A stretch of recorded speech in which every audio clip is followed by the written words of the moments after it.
Welcome everyone to the webinar. Thank you for finding some time today to listen to this very important conversation about two of the constitutional amendments that we will see on our ballot.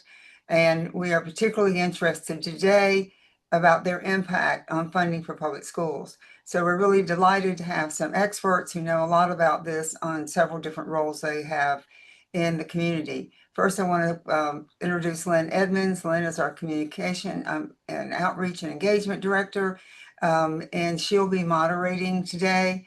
I'm going to be monitoring the chats. If you have questions, feel free to put them in there, and we're going to save time at the end to make sure we get some of these questions answered. So to start with, a friend of Public Schools First who has done a lot of things to help us in explaining the issues, someone who serves in the Senate, but also who is an attorney who's spent a lot of time dealing with public education school issues. She represents the Southern Wake County District 13. She's been a civil rights lawyer since 1995 and is currently serving her second term as state senator. After running her own firm for 16 years, she has joined the Disability Rights of North Carolina. This is a nonprofit organization that advocates on behalf of people with disabilities. They do incredible work, and if you don't know much about them, I encourage you to Google and see some of the things on their site, their website that they're doing. She fights for the rights of people with disabilities live and work free from discrimination in our communities. She has represented people facing employment discrimination, voting rights violation, denial of access to public accommodation, and constitutional right violations. Secondly, I'm going to go ahead and introduce Representative Phil Rubin, someone who also has a tremendous amount of legal experience, and this legal experience has become very valuable to other members in the House and the Senate on many issues. He represents Northwest Raleigh District, which is District 40 in the House of Representatives. He advocates for strong public schools, safe communities, and a functioning democracy. Again, if you haven't been following these two individuals on social media to see some of their thoughts about some of the bills in the House and Senate, I encourage you to do so. Phil is also an attorney and former federal prosecutor. He has served both at the United States Attorney's Office and the North Carolina Department of Justice. And he has worked in the private sector on online safety and youth protection. He has a father of two. He is a proud public school parent committed to ensuring that every kid in North Carolina has access to a high quality education. I'm also proud to say that if you look at the voting records of these two individuals, you're going to see a consistent and strong pattern supporting public schools, public educators, and our children. So now I'm going to turn this over to Lynn, and thank you again, Senator Grafstein and Representative Rubin, for being a part of this important conversation. Thank you, Yvonne, and thank you, Senator Grafstein and Representative Rubin, for doing this for us. We really appreciate it. I'm just going to take just a few brief moments because the two of you are really going to talk us through what these amendments will do. But just for the audience, so that they know what we're talking about. So Senate Bill 1080 is now a constitutional amendment that will be on the November ballot, and it's titled Lower Taxes for All. And it would lower the cap on our income tax rate in North Carolina from 7% down to 3.5%. And then the other one that we're going to discuss today is House Bill 1089, which is titled Property Tax Levy Limit. And it creates a tax cap or levy limit for local governments, so county commissioners and city and town councils, on what they are able to do and how much or how little they're able to increase taxes for local communities. And then finally, I just want to share the reason that we're going to bring this all home. It's important that we understand that the majority of our funding for our public schools comes from the state. And then we have a tremendous amount of support. While it may not be the bulk, there's still a tremendous amount of support that we receive for public school districts across North Carolina from our local governments, largely county commissioners. But we're going to break this all down. I'm going to stop sharing, and I'm going to turn it over to Senator Grafstein to talk about the first constitutional amendment, the Senate Bill 1080. Thank you, Senator. Thanks, Lynn, and thanks for the overview and the introduction.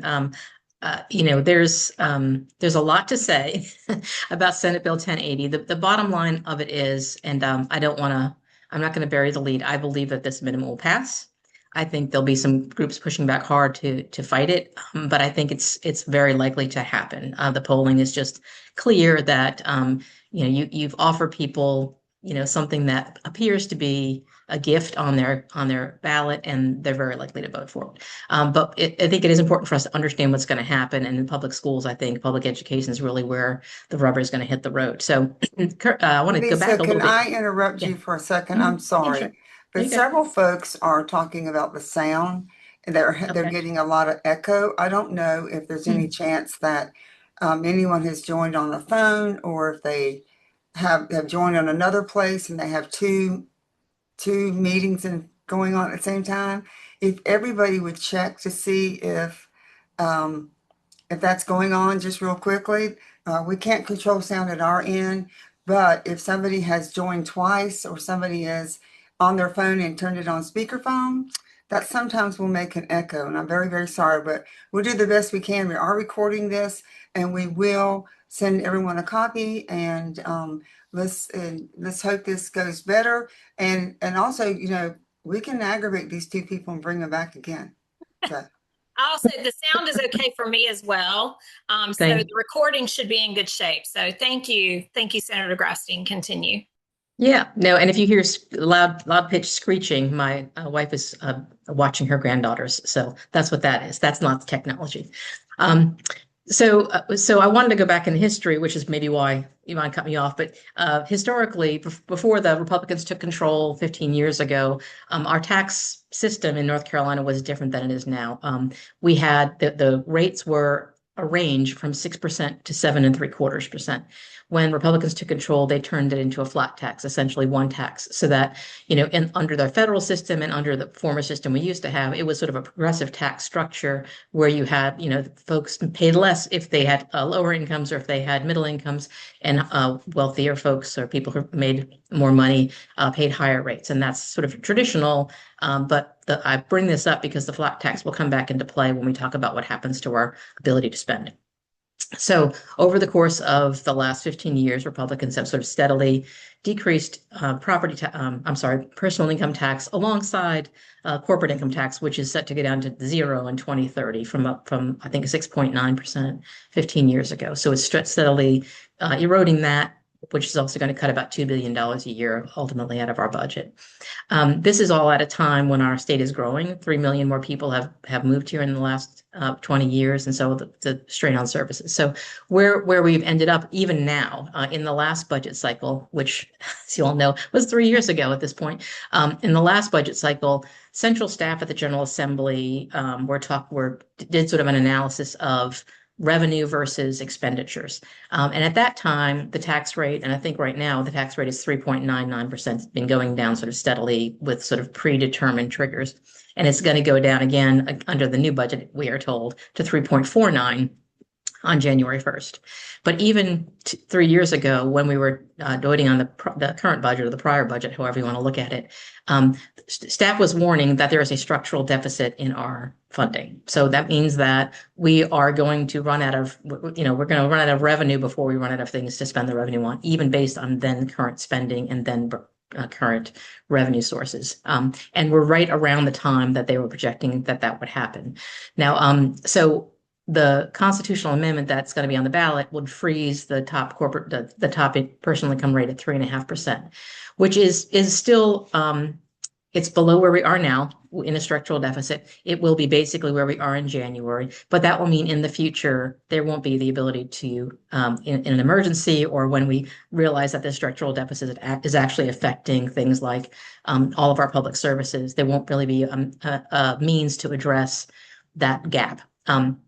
Personal income tax, I'm sorry, I didn't look up the data. is the primary way we get revenue in our state, and we've been steadily sort of eroding it. So what that's going to mean is that they'll be looking for cuts. So, you know, the struggle in the last decade and a half really has been trying to keep up with teacher pay, trying to deal with the fact that we don't have master's pay, trying to address some of the other deficits that we have in our schools.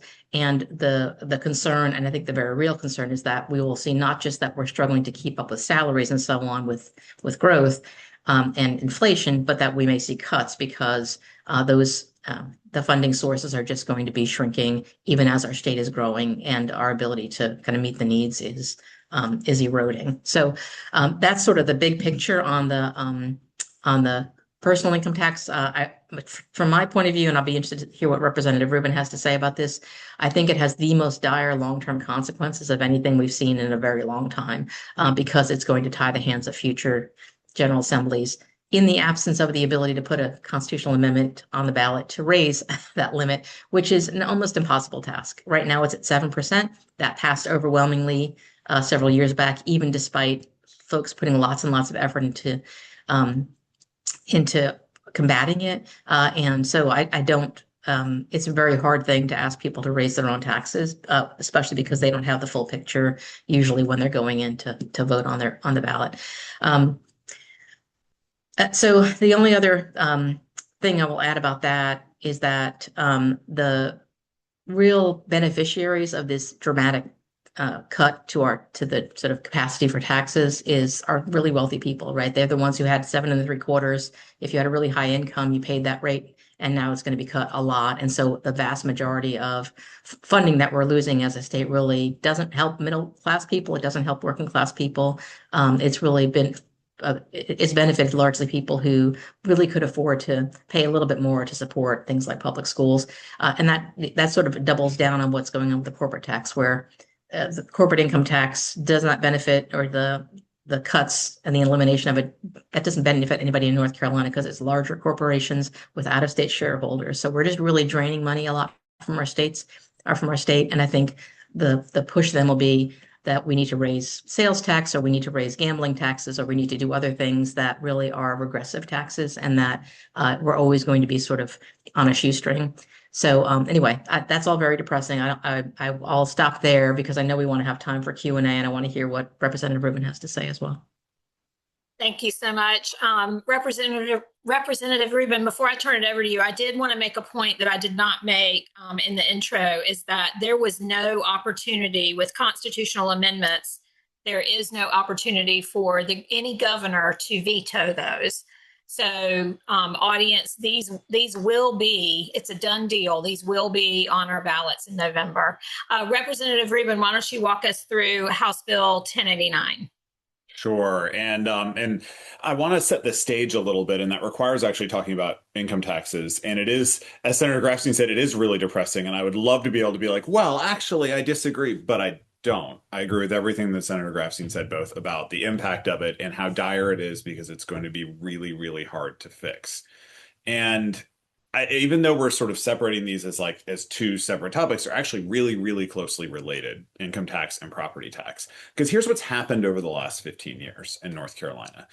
Republicans, when they came in, they did all the income tax changes that Senator Grafstein talked about, and that slashed revenue tremendously. I think we're down about $16 billion a year in revenue that we would have if we were under the old tax system, which is, given that the budget's like $33 billion, that's a lot of money. That's a lot of money. All the money that is missing from our public schools could be paid for with not even half of that. And so we're down a lot of money. Well, how are you going to pay for that? Well, one thing is to cut stuff. And I'm actually just seeing breaking news alerts and people texting me about prisoners having taken over a prison in Eastern North Carolina. The prisons have been just grossly, recklessly understaffed because of funding issues from the legislature. So one of the things you do is underfund things, and bad stuff happens. The other thing you do is you shove costs down to the counties. You stop paying for things as a state that the state is supposed to pay for, and you just expect the counties to do it. Well, the counties only really have one meaningful way of raising revenue, and that's property taxes. And so property taxes have gone up across the state. None of them are anywhere near. We actually already have a property tax cap. It's $1.50 per $100,000, or per 100. And And so like we have a cap, no county is anywhere near that cap, but they have gone up and people are feeling that their property taxes are too high. And I don't disagree. If anyone on here is watching and you think your property taxes are too high, I think they're too high. I think everybody's property taxes are too high. But I'm sitting in the legislature watching the same people who actually caused that to happen go, who did this? Literally, they were like standing up going, who did this? And they're also going, we need to look at their budgets when they can't even pass a budget of their own. And so you've got the situation where 38%, for example, in Wake County of our county budget is stuff the state's supposed to be paying for, but isn't.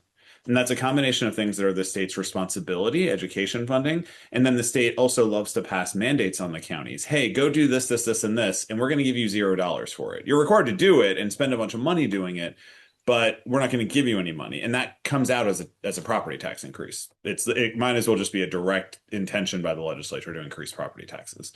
So the property tax amendment is fundamentally different than the income tax amendment because of what it does and what it doesn't do.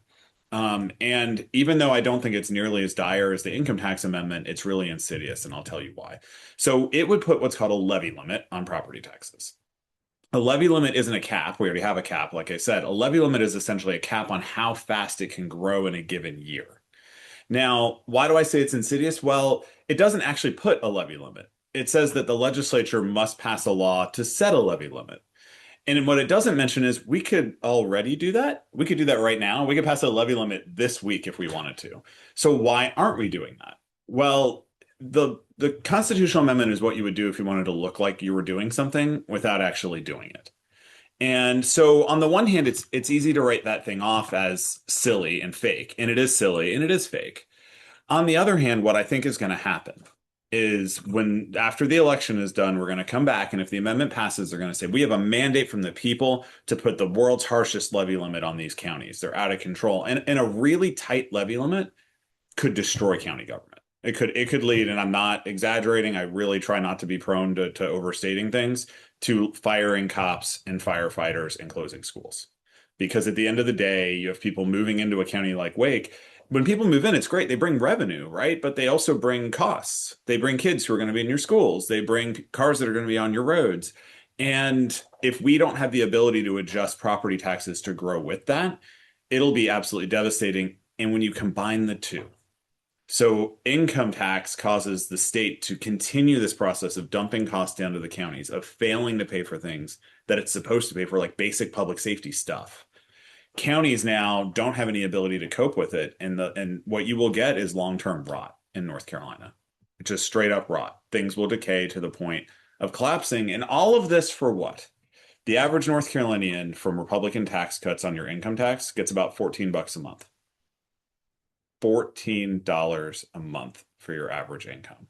If you think about if you've ever had to stay home from work because your kid's school is closed because their HVAC broke, instantly your whole year's income tax cuts are wiped out and more. And so at the end of the day, I agree, it's going to be really hard to beat these amendments because, like as Senator Grafstein said, people don't see the cost of it. They only see the benefit of the caps. If we're going to convince anybody, I think the line has to be, and this is absolutely a true statement, we're here to put more money in your pocket. Cutting taxes but shoving a bunch of costs down on you because government's not doing what it's supposed to do isn't actually saving people money. At the end of the day, these policies are costing way, way, way more money than they're saving for your average North Carolinian. And like Senator Grafstein said, if you're really rich, you're doing great with these. If you're anybody else, they are not helping you at all. They're taking money out of your pocket. So I know I went on for a while, but that's what that amendment would do, and a little bit of how I think they work together. No, that's great. And I want to circle back to something that Senator Grafstein said, and it aligned with a question that I had, and I think it's important for people to understand. You were talking about, if these pass and the state decides, well, actually, we don't have enough money coming in and we do need more money. Can you talk about the raising of sales tax, services, fees, that kind of thing? That would be the real fallout and the real impact, and how, does that save the average worker money if there are fees and sales tax and things go up? Can you talk about that? And I'll give the floor to both of you. Representative Rubin, if you want to start, and then ping it to Senator Grafstein. Sure. Yeah. I mean, that'll be sort of at the end of the day, government. What I really want everyone to think about is that it's a question of what should government pay for, and then a question of how do you pay for it and how do you allocate those costs. If we got to build a road and everybody agrees we need that road, it's a question of who pays for it and how do we get that payment done? And the problem with some of those things that you mentioned, Lynn, like sales tax and use taxes and things like that, is they're really regressive. They are taxes that tend to hurt the poorest among us, and they will pay a larger percentage of their income based on those kinds of taxes. It's why sort of I think the best system that we've come up with to make taxes fairer on folks who have less is progressive income taxes. And so that is the very system that has been dismantled in North Carolina. So and the other thing it might lead to is like sin taxes, right? So let's promote tons of gambling and have gambling everywhere so that we can tax it to make up revenue. And if you look around, when people are asked, like, do you want more gambling around? They tend to say no. But there's going to become a point where it's like, yeah, but we can't even afford to build. We're $8 billion behind on roads. At some point, there's going to be a like, we got to build roads. So we're going to have to legalize a bunch of stuff we think is bad so that we can tax it. And all again, so you can get that $14 a month on your income taxes. Like, none of it really makes any sense when you put it that way. But that is the other thing I'll just add is like the legislature has to approve most of that stuff. Most counties are kind of at the maximum they can do on sales tax. So you're just going to have the legislature be willing to grant those taxes. And I'm not confident that it will.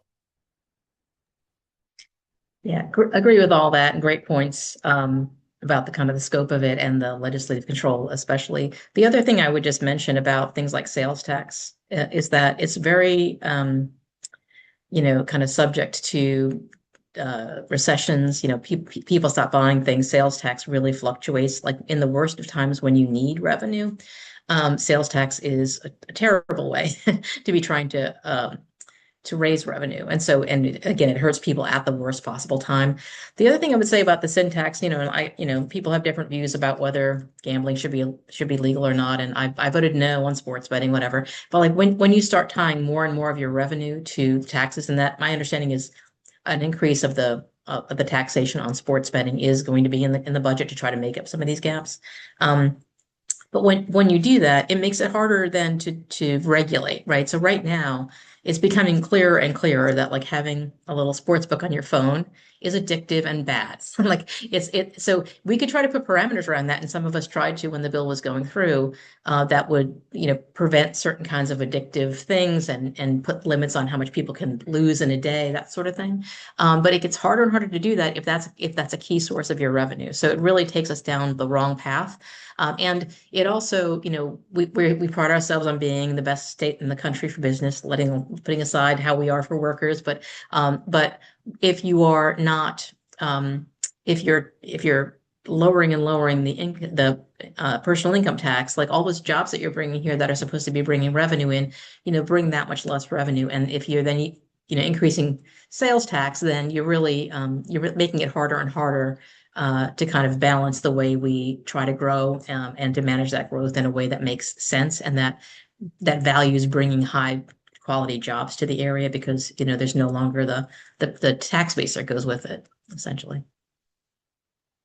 So before I ask Yvonne if she's got questions in the chat, I want to ask something else. So have you heard our lawmakers hearing from our smaller, maybe more conservative leaning counties, but those local commissioners, are they concerned about this, even though they might generally be more friendly to tax cuts and lower taxes? But if they're, in the county commission or in the town council of a small rural, town, county, what have you, are you hearing concerns from them? Senator Grafstein, I'll start with you. Yeah, definitely. I mean, we get concerns both directly from towns and counties and also through the League of Municipalities, although I don't know that they have weighed in the way that I would like to see them do.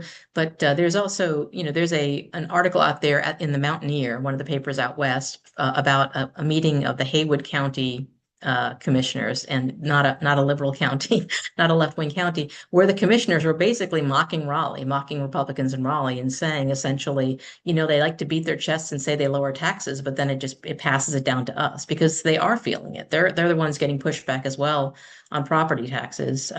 So it's absolutely out there, and I think that's one of the reasons, to Phil's point about the fake, kind of the fake aspect of the property tax bill, is that I think that was the result of a lot of those rural folks and in counties where a lot of the Republican legislators come from, pushing back and saying you cannot put an absolute cap or lower the cap in the Constitution. And this, I think, is meant to soften it, to say, well, we're going to deal with it later, and there are going to be exceptions, et cetera, to try to appease people. So it's absolutely an issue out there. Representative Rubin.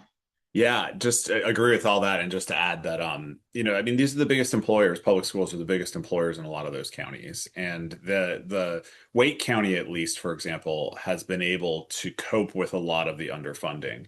It's not been great. It's been bad for property tax rates. They've really struggled to be able to budget for everything, and they've had to make cuts. But there are a lot of places where it's a lot harder to make those numbers work. And I do think, like Senator Grafstein said, they're getting pressure from those places because this policy is just not working for them. But at the same time, it doesn't seem to be fully stopping the onslaught of these, because that's where the two connect so much. That may have reduced what might have been done on property taxes, but the income tax amendment just makes it so we can never really solve these problems in the future. Okay, did you see the question here? Representative Rubin, from someone, House Bill 1089, are you anticipating counties to set a low levy, which is why the detrimental impact? And once the levy is set, then what happens to the county down the road? Yeah, it's a good question. And one thing I wasn't clear about, the state sets the levy, not the county. Or the levy limit is really it. And so what that means is the state would say your property taxes can't grow more than X per year. And then that would apply to all counties. And so, and I don't know if it's been explored whether they could set different levy limits for different counties. I actually think probably the legislature could do that, which could also be more political retribution from Raleigh. But at the same time, the county wouldn't get to change the levy limit. So one example of what a levy limit could look like is they could say, well, your property tax rate can't grow any faster than property growth, growth in value of property, or you take the overall number of people that have moved in and growth in property, new property, and you can't raise your rate to raise more revenue than you would just naturally have gotten. Something like that would be devastating for counties. On the other hand, to be fair, if you set a really high levy limit, you can't raise property taxes by more than 30% in a year or 50% in a year. It probably wouldn't have that much of an impact because that's not typically happening anyway. So it's all about what that number is, which is why if folks were serious about levy limits, they would just go ahead and put the bill forward with their proposal on what that number should be so that it can be an issue in the election on what that number should be. And it's why it's such a cynical bill, because like I said, we could do levy limits right now. And if they actually wanted to have a policy debate about the right levy limit, we would be talking about a bill that actually establishes levy limits instead of just telling us to do something we could already do. But the key thing to the question from the audience is it's the state that would set levy limits, not the counties. Senator Grafstein, did you have anything you wanted to add for that? No, I mean, I agree again, 100%. And I think it's always a good bet to agree with Representative Rubin. He's just very smart guy with much more nuanced understanding of a lot of things than I have. But I do want to add that the other thing we could do now, besides just go forward with whatever levy limit, is that there's much more targeted relief that we could give to people, give to homeowners. And one barrier for counties is that you have to have sort of a uniform rate across your county, and that's by law, and that's something else we could change. We could say a county can decide as a policy matter they want to exempt seniors over 65 who've lived in their home more than 5 years or 10 years or whatever, or people with disabilities, or new first-time home buyers. That's the kind of targeted relief that could be really meaningful and actually provide help to people now, as opposed to some future limit that we can't get to. Whereas you have people right now struggling who are not able to manage. Right, a lot of us don't like that our property taxes go up, and maybe it does kind of impact our, our monthly budget, but there are people who are struggling to keep their homes, and we could be doing something about that if we were really serious about it. And I would add, like in the Senate, we like to offer amendments on the floor because we want to get the Republicans voting on things. We have offered amendments to exempt 100% disabled veterans. We've and new home buyers and seniors and that sort of thing. Like we've offered these options, and as much as people are suffering, those options were not adopted. One of the questions that has come up and I'll try to reword it in a broad way. So of course, there's disagreement in the Senate and the House and the members of the General Assembly. What about out in the public? Are you hearing anything from the North Carolina County Association? They represent all the counties of many stripes and colors. What are you hearing from from our elected officials across the state and their professional organization?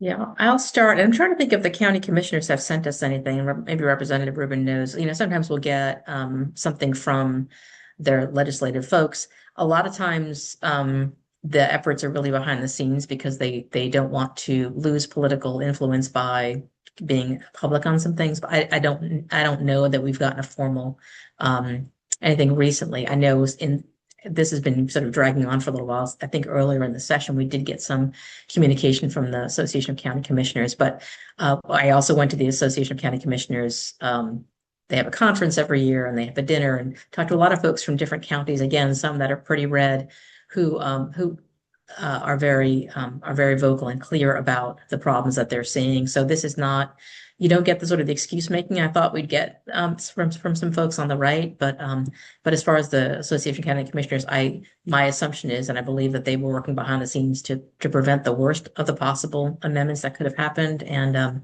but I don't think that they want to cede their political influence by being too vocal against the current leadership. I don't know if Representative Rubin has had Representative different Rubin, do experience. you have any addition to that? No, I agree. I haven't gotten anything different from that. I do, I know that folks that I've talked with there are very worried. And same thing as Senator Grafstein said, both on the county commissioner level and then also folks in that organization and the association are really worried about the impacts. I think they have tried. Y'all, to be honest, there's a real concern always among localities about retribution from the General Assembly, and it requires city and county governments to keep their heads down. Which is just one of the things that we've got to fix here because it prevents them from really advocating effectively for them. But they know all of a sudden some bill will come out and just destroy something in their city or their town, and they'll have no say over it. And sometimes it won't even be from somebody that has anything to do with them. It's just, just getting the back of the hand from somebody. So I think folks are very careful where they advocate and they do it very quietly sometimes. But I do think that advocacy has been helpful on things like the property tax amendment that again, it in and of itself could be a lot worse. We could have it could be a constitutional ban on property taxes growing at all for 10 years or something that would just destroy counties. And so I think there's been good advocacy on that side of things. One thing that I will share with our audience, I'll put it in the someplace. I'll try to put it may not it may have to be in the email I send you afterwards with the slides and the conversation recording. But the North Carolina Association of County Commissioner, I just looked them up. They have some fascinating fact sheets on property taxes, on what property taxes are used for. I would really encourage you to look, I figured it out. There's the website. And it's in the chat, and encourage you to go there and look because it's really fascinating, and they have a lot of information, several videos, but they mostly have these fact sheets for each of their counties. So I think that's really, really interesting. And then they have a page that's called the North Carolina Property Tax Solution, which I think you might find fascinating in terms of them saying, okay, we are elected locally, we'd like to have local control, and we have some good ideas about how to make that happen. Okay, so I want to move to this next question somebody has put in here. How about raising the minimum wage? to $25 an hour or something. And also the assessed value on cars is inflated significantly. I ask for a reassessment every year since I moved here in 2015 and I get it. Any thoughts about, that's kind of not related directly to the constitutional amendments, but in your roles that you're sitting there, do you have any thoughts about this? I can jump in on this first if that works. Yeah, I mean, our minimum wage is the federal minimum. It has not grown. It's been stuck at the federal minimum since longer than the federal minimum has been where it is. And so that is something as a policy matter that we need to do. It won't solve these revenue issues really. I mean, in theory, it could raise revenue a little bit because you have more income, but it won't solve our revenue issues. But that doesn't mean it's not something that's really important and that we need to do. And I've been part of bills that obviously haven't gone anywhere in the current edition of the North Carolina House, but to raise the minimum wage. It's an interesting point you raise on the assessed value of cars being inflated, because I will connect this to the revenue issues that we've created for ourselves as a state. When revenue gets slashed the way it is, people start getting really creative. And I'm not justifying that or saying it's good, but I'll tell you a story and just kind of and connect this back. It's going to sound like I'm changing topics, but we're having a really interesting conversation. We've had a few conversations with home builders that have complained a lot about local governments assessing lots and lots of costs on them. Local governments do what's called conditional zoning, can basically say, oh, you want to build that subdivision? You need to build a park and you need to widen a road and you need to do this. And their concern, and they have some legitimate concerns, is they're being asked to do a lot of stuff that seems like it goes way beyond the impact of the development. Hey, widen this road a mile down the way. And when talking with them, my reaction was, hear you, I get it. It doesn't seem like this process is working very well, but like somebody's got to widen the road and who should pay for it? And they said, well, that's what taxes are for. And they're right? That is actually how, I said earlier that like everything's a question of what should we fund and how should we pay for it. That's right. That is how we build the things that the whole society needs, is taxes that are paid by the whole society to cover them. But when you take the knees out from under that revenue, these towns, these municipalities, they end up, getting creative. And again, I'm not justifying abuses of conditional zoning, but like we should be not the least bit surprised to see stuff like that happen. And so to return to your question, right? I'm not saying anybody's doing it on purpose, but the assessed value on cars, like if they need that revenue, they're focused on sort of protecting that revenue stream.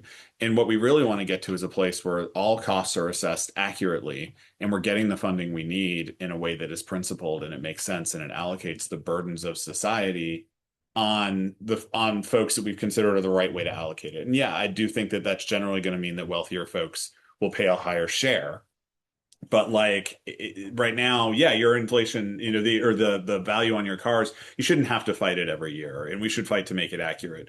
But I also know that the folks who are benefiting from that fee are having trouble making ends meet because of things that the state legislature has done, and we got to fix that too. Yeah, and not a ton to add to that, except I do think that the sort of nickeling and diming makes it sound minimal. It actually has a lot of impact on people. But I remember once, Southern Wake County is growing really fast. There are a lot of huge developments on 2-lane roads, things like that. And I knocked on this one door once, and this guy was like, well, why don't we use the impact fees that we collect to widen the roads before we build the developments? And I was like, oh, that's an interesting idea.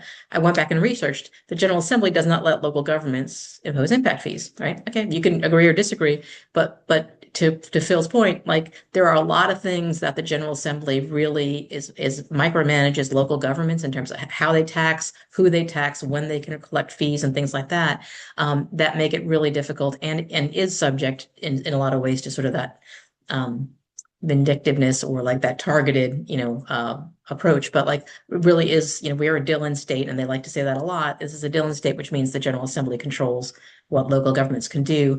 But at the same time, imposing these kinds of obligations that they have to find some way to meet. And this is actually kind of unrelated, but I did want to make this point because I think it matters for how these like nickel and diming fees and how we try to patch together funding. The other thing that's kind of a huge factor in our economic situation as a state is that we have for many years relied on the federal government to do a lot. A lot of funding has come federally, whether it's schools, Medicaid, various programs that are really going to be slashed a lot. SNAP, you've seen that already, right? So the Republicans like to talk about all this money we've put away saying we're saving all this money and look how fiscally responsible we are. A lot of it has been done by filling in a lot of these gaps with federal dollars that are going away. And so that's just going to add, I think, to the crisis that we're facing. One of the other questions that comes up, and I don't know if you really have too many thoughts on this, but it's like this is such important information. I've gotten several text messages. We now get chat, text, phone, So I'm getting a few text messages on the side here, and they're saying that this is such good information and it makes so much sense. But how are we going to educate the public about the pros and the cons of their decisions when they vote yes or no on these? And I'm sure you're not, I'm not trying to put you on the spot. You may have some initial thoughts. I think this is going to be complicated, but what do you think?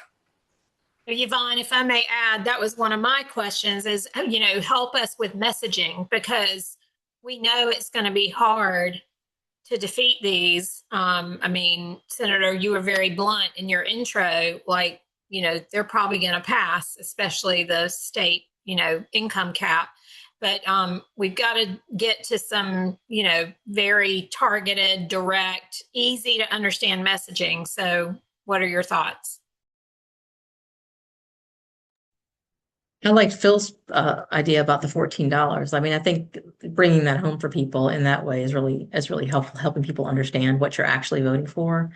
And it doesn't take a lot of that sort of conversation if you can have those one-on-one. It's just the volume. So, we're not going to have a clever slogan that's going to take off and become viral and fix the day. It really is going to be individual conversations, I think. But I like that framing of it. And I should credit Representative Marcia Mori, who brought that into the debate on the floor on that amendment, and I thought was very, very effective. I don't pretend to have the answers on this, on like how do we message. I do think we're going to have to be extremely good storytellers as we go into this election. And I'll commit right now. I saw someone ask, will public schools first have any talking points? I'm glad to help with talking points, with the caveat that like I'm still new at this. I don't know that like my way of framing things is right. It's just my way of framing things. But I think we're going to have to tell the story about people are really suffering right now from costs. Really, really. If you poll people right now on what their top political priorities are, what issues matter most, it's not just that the top one is cost of living, it's that the top four are cost of living. It's, cost of groceries, cost of utilities, cost of gas, cost of housing, cost of healthcare. It's actually the top five are all affordability. And so we are going to have to get really good at talking about that. And so it's fair for someone to come into the ballot box if they're not paying that much attention to this, and they shouldn't have to pay that much attention to this, right? And to say, oh, this lower taxes, great. That's one cost I could get down. Yes, check. If we're going to interrupt that process, we're going to have to come in there and say, what you really deserve is more money in your pocket. And here's how, we're going to put more money in your pocket, because it turns out when the state does a good job at things, it actually saves you money. We had this like fascinating debate last year over whether US Highway 1 should be a toll road or not, because Mike Sheetselt wanted to unilaterally stop everyone from doing that, which may mean the road never gets widened now, by the way. And my response is actually like, it's already a toll road. It's a toll road right now. Because if you spend an extra half hour each way trying to get downtown, you're burning, well, before the Iran war, it was like 83 cents in an average car each way. It's a toll road now. You're just paying at the gas pump instead of at a toll booth. But like, we should think about like, wow, if we could actually like widen that road, it had a small toll, but it's less than you'd be paying now. And now you don't have to have your kid in daycare downtown because you can get home in time to pick them up at a cheaper daycare. At the end of the day, it's our job to put more money in people's pockets right now, because that's what people are really suffering. And we need to be able to come to them with clear solutions that point to that. And one thing that just a little bit non sequitur that's been on my mind is just to pre-bunk a few things that we're going to hear during this election, right? I hear over and over, we're the number one state for business. And I just always want to remind folks that when Republicans took over in 2010, we were number 4. So like they say, it's the tax cuts that made us number 1 for business. We've been in the top 5 the entire time Forbes has ever done that poll, ever. So that's 1. 2, our skyrocketing growth is due to pro-growth tax policies. We are growing at about half the rate we grew at in the 90s and the 2000s. We're still growing fast. We're one of the fastest growing states. We were growing much faster 20 years ago than we are now. And then on the House floor on the income tax amendment, Republicans stood up and said, even though we're cutting taxes, our revenue continues to grow. That's not a lie, but our revenue is as a share of the population has been plummeting, and it's the smallest it's been in at least 50 years now. Yes, if more people move in, even with the lower tax rate, the total revenue grows. But like I said earlier, new people coming into the state use your roads, use your schools, use your hospitals. They add costs in addition to revenue. And so it's a very like intentionally misleading figure to say that revenue is still going up because the costs go up too. So I just want to put those when we So think about sure, how to we measure shouldn't it. get you on the messaging team. I'm not Well, so sure we shouldn't do that. I think you're doing a good job, Representative Rubin. thank you. Yeah, no, that is great stuff. I didn't know the thing about Forbes. That's fantastic. What I always tell people, which is more anecdotal, is I go, I'm in a growing area. We have a lot of biopharma in Holly Springs, Fuquay area, and I go out to a lot of ribbon cuttings and groundbreakings. And I always ask the development people, the site selection folks for whoever the company is, why'd you choose this area? And they usually say something like the biotechnology center is fantastic, and they helped us navigate and blah blah blah.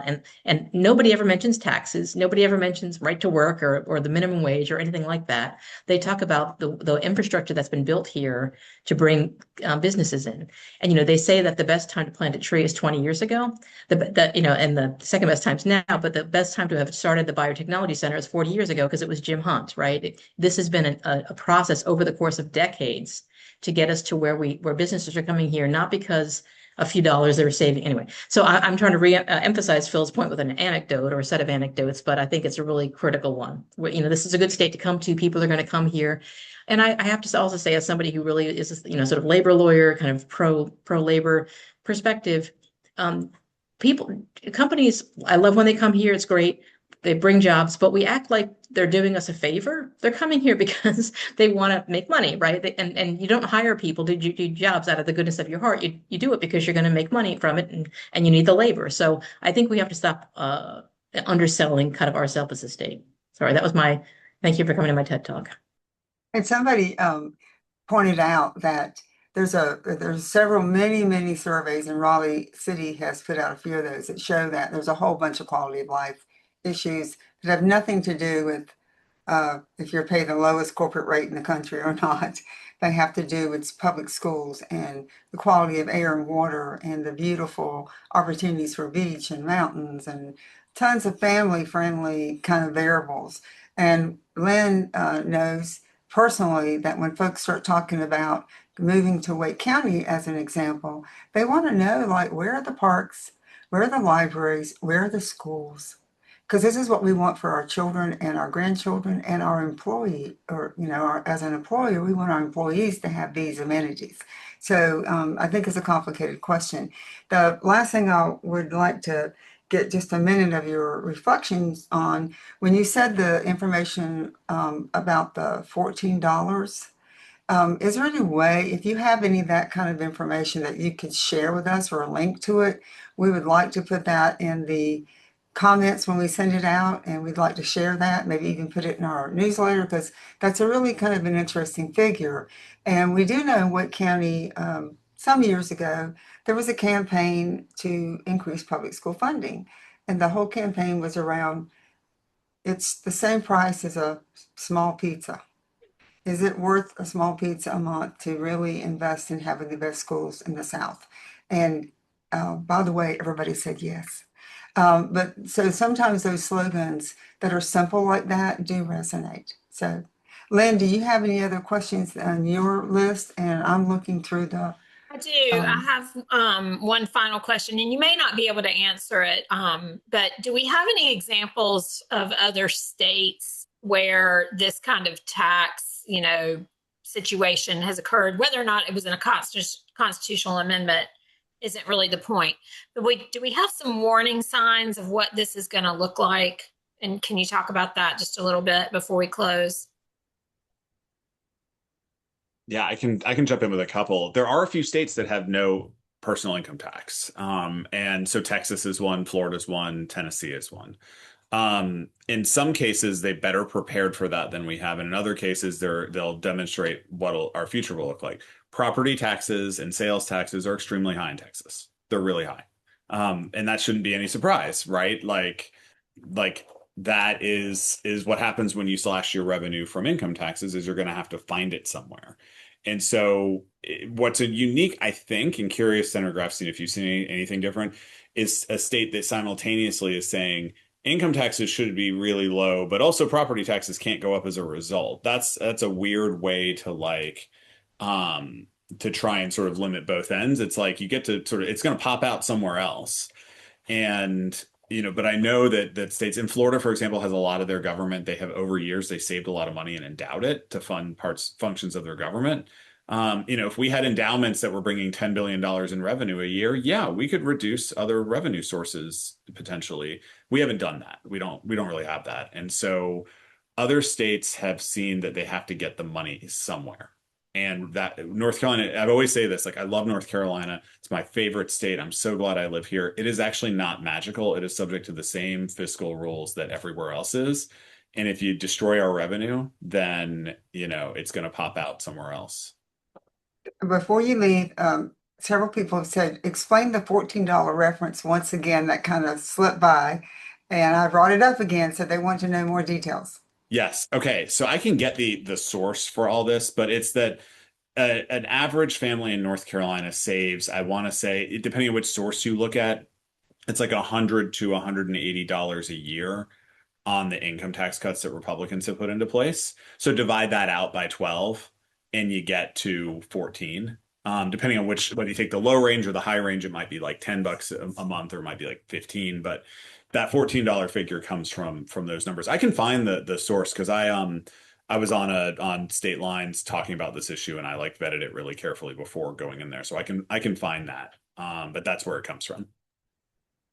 I guess as Budget and Tax Center has some data like that, and I saw Yvonne, you've been putting them in the chat. They really are the best source because they're looking at that same lens and they've kind of sliced it multiple different ways.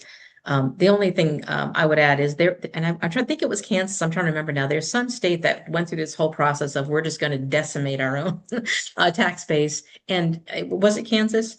And they paid the price. It's been really dramatic how bad things have got there, and I don't know the current status because this is several years ago, but we were going the same way even before the current constitutional amendment with the sort of march down to zero with the corporate tax and down to we don't know yet with the personal income tax. I'm going to get this two last questions, and these are really more comments. Somebody said, please, public schools first, get us some talking points. I can guarantee you that this is the reason we're having this webinar today. We want to understand better ourselves what's going on with these. We're going to be doing the same thing as Lisa and Phil are doing. We're going to be paying attention to the experts. That's the folks like NC Budget and Tax Center.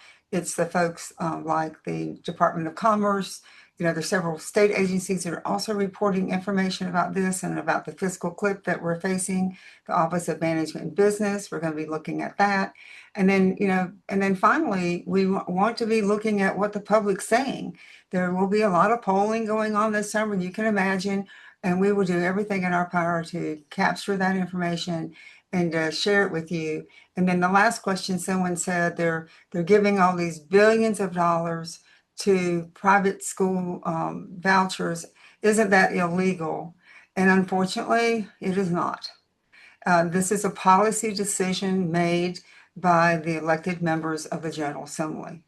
So, while we have very strong advocacy against taking our public tax dollars and giving them to private schools, especially under the circumstances we do at North Carolina, which means with no guidelines, no way to share accountability for what's going on with our kiddos, what's going on with how our money is being spent. So we have a lot of information about that on our website.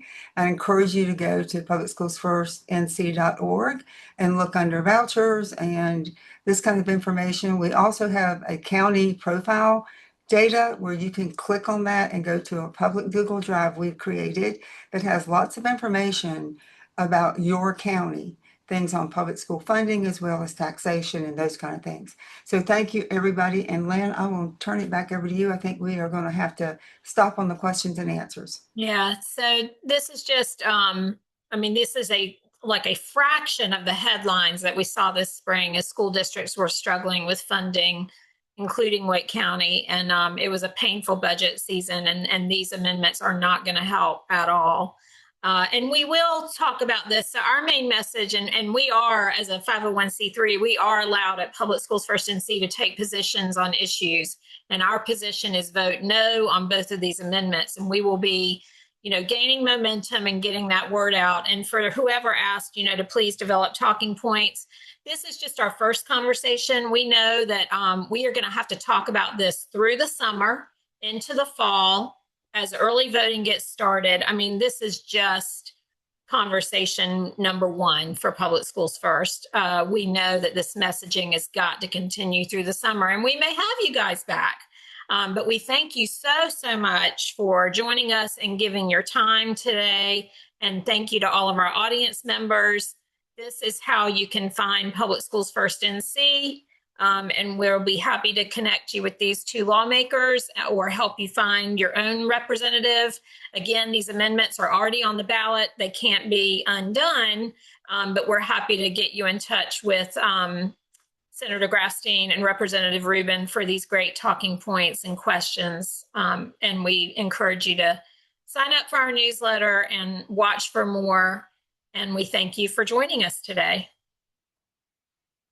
I will say in closing that it'll take us a few days to save this recording and get all the links we want to share back together. But sometime over the next couple of days, we will send this out to all the people who signed up and to the attendees. And we'll be posting out in our newsletter also for you to share with your friends. Thank you all for coming. Thanks for having us.